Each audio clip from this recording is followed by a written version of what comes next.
Çünkü geçtiğimiz yıldan bu yana artık dış bağlantılar doğrudan dış seferlerin başlamasıyla, yakın zamanda da yine el seferlerin tekrar başlamasıyla beraber bu dışa açılan kapı kimliği daha da tescillenmiş durumda.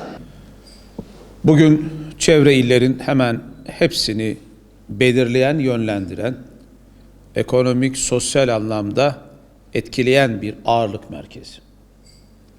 Çok kısa bir süre içerisinde en verimli bir zaman yönetiminde organize sanayi bölgelerimizin kurulması, lojistiğin altyapısının sağlanması ve tüm beklentilerin karşılanması yolunda çok önemli kazanımlar elde ettik.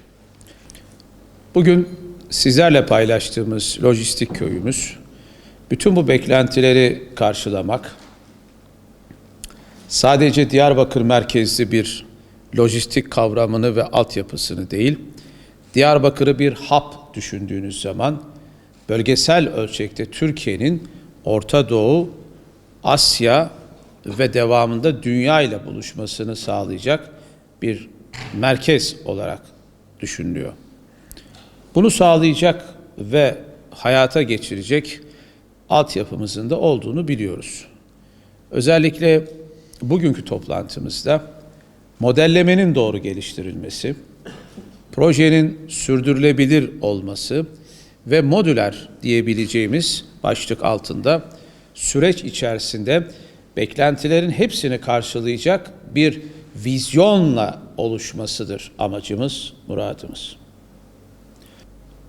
Biz inanıyoruz ve biliyoruz ki elimizdeki bu varlığı ve zenginliği doğru yönettiğimiz takdirde sadece Diyarbakır adına değil, ülkemiz ve bölgemiz adına da çok önemli bir kazanım elde edeceğiz.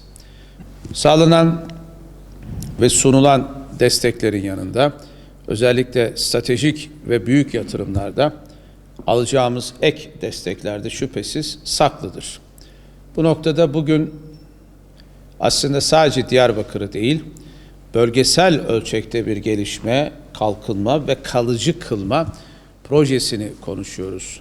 Şu anda alan tahsisleri tamamlanmış. İlk fazda ve bazda düşündüğünüzde yeterli bir alan sağlanmış durumda ama buradan bir adım ve sonraki adımların hepsi ortak bir aklın, çabanın ürünü olmak durumunda ve zorunda.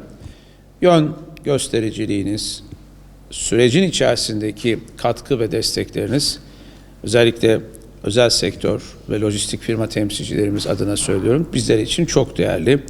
Toplantı bir nevi karşılıklı en iyi arama, ideale yol alma ve sonuçta hepimiz için kazanç sağlama amaçlı bir bakış açısıdır. Niyetimiz bu yıl sonu itibarıyla olayın çerçevesinin çizilmesi ve yol haritasının ve sürecinin belirlen kesinleşmiş sonrasında çok süratle projenin ilk etaplarından başlayarak hayata geçirilmesidir.